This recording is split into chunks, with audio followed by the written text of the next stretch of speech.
After years of deadlock, relations between the West and Iran are changing fast. Under an interim deal, Tehran has agreed to freeze some of its controversial nuclear program in return for a relaxation of the international sanctions against the country.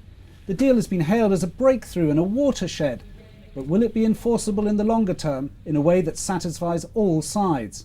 With me to discuss Iran's nuclear program are Patricia Lewis, Research Director for International Security at Chatham House, and Gideon Rachman, the FT's Chief Foreign Affairs Commentator. Welcome to you both. Patricia, how do we make this deal work? Well, it's quite remarkable. The IAEA is going to be given daily access to Iran. They're going to be able to look at records going back while the centrifuges are running. They're going to be able to look at uranium mining and milling, which they've never been able to do before. And they're going to look at how they're going to set up what's called the additional protocol, the really in-depth safeguarding of the nuclear program, which Iran has signed but never ratified. Right, and there is confidence that these arrangements you described will be sufficient and robust enough? Definitely they'll be sufficient if they are applied. I mean, one of the problems has been, of course, as you know, that Iran hasn't always told everyone everything they're doing. So one of the things they have to do now is reveal whatever plans they have. They've agreed to do that. That's new. This is very different to the North Korean deal. North Korea, we were back in 2007, I think, where there was a deal done. Or prior to that, even when the North Koreans chucked out the International Atomic Energy Agency, the IAEA. And now, of course, the IAEA has always had access to Iran. Not every site, but always had access. They've never been chucked out as such. So here we are in a completely different situation in which there is a long-term relationship.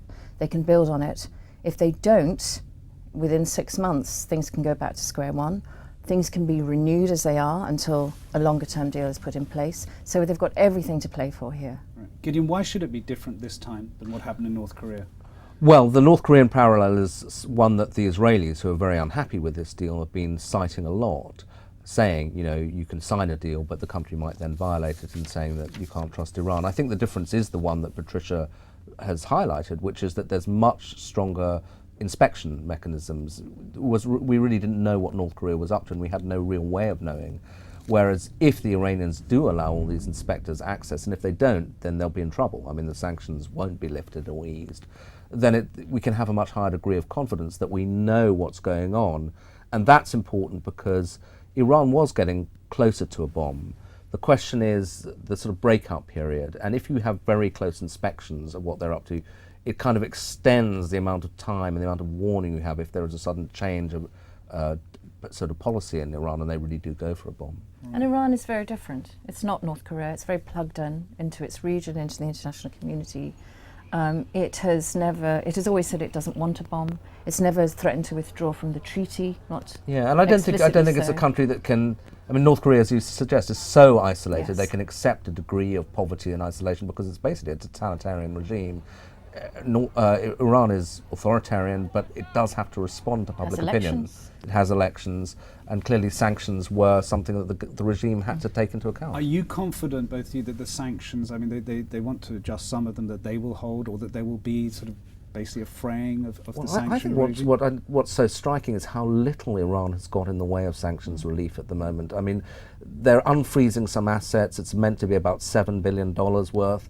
But the really crippling sanctions, the financial sanctions, remain in place, which means that the US and the others do have considerable leverage left as they push for this comprehensive deal. Yes, they're going to be able to export petrochemicals and gold and precious metals. But otherwise, there isn't a huge amount of change in the sanctions. So this is a test bed, this 6 months, as to what might happen in the future. Our concern as well, of course, is does the IAEA have the resources to implement, and how many more resources will they need to be able to carry this out? Right. America has taken quite a big risk in essentially defying two of its key allies in the region.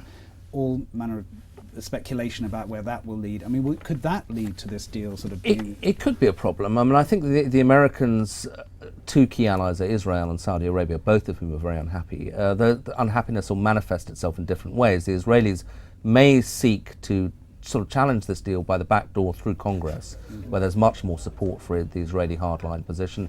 And that will be a political struggle in the US if Netanyahu does it. But having spoken to people in the Obama administration, they're aware of that. And I think they're reasonably confident that they can hold the line, they can fend off Israel's allies in Congress.